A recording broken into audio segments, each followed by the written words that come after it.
সাইয়েদনা মারিয়াম আলাইহিস সালাম, যার নামে আল্লাহ তাআলা কোরআনে একটা সূরা দিলেন, উনি পৃথিবীতে এমন একজন মহিয়সী নারী, যেই নারীর গর্ভে, যেই নারীর পেটের ভেতরে স্বামীর স্পর্শ ছাড়া সন্তান দিয়েছে কে?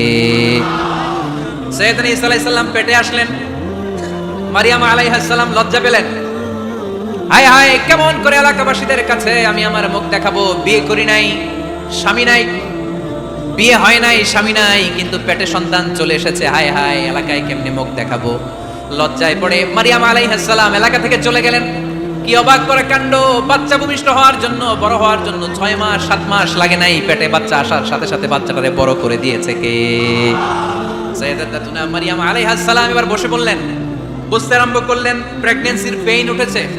হঠাৎ করে পেট থেকে বাচ্চা ভূমিষ্ঠ হয়ে যাওয়ার পরে উনি কাঁপতে আরম্ভ করলেন। ক্ষুধার চোটে খাবার কিছু নাই, সামনে ঝর্ণা, উপরে একটা খেজুর গাছ।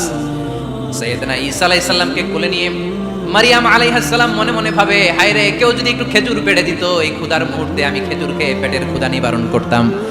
রব্বুল আলামিন মারিয়ামকে উদ্দেশ্য করে আয়াত নাযিল করে দিলেন, ওয়া হুজ্জি ইলাইকি বিজিযিন নাখলাতি তুসাকিত আলাইকি রুতাবান জানিয়া। কোরআন সাক্ষী, হুজ্জি ইলাইকি বিজিযিন নাখলা, এর মানে হচ্ছে মারিয়াম কেউ পেড়ে দিবে না, একটু কষ্ট করে হাতটা উঁচু করে খেজুরের ডালা ধরে ঝাঁকুনি মারো, টসটসে কাঁচা পাকা খেজুর নিচের দিকে পড়বে, তারপর তুমি তুলে খাবে। সুবহানাল্লাহ পড়েন। আল্লাহ চাইলে অটোমেটিক্যালি কারামাত হিসেবে খেজুরগুলো নিচে ফেলতে পারতেন না? কথা কোন?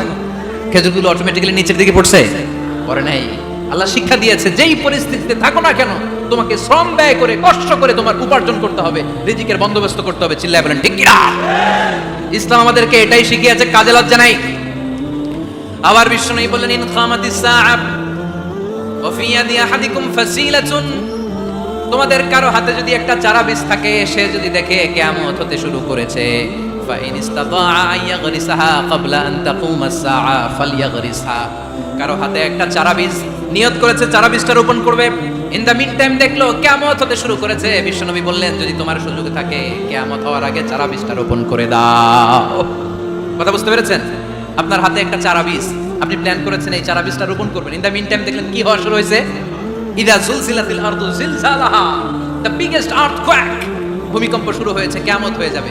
বিশ্বনবী বললেন, কিয়ামত হইতেছে ওদিকে, আর তোমার হাতে যদি চারা বীজ থাকে, দেরি করো না, কিয়ামত তোমার কাছ পর্যন্ত আসার আগে সুযোগ পেলে চারা বীজটা রোপণ করে দাও।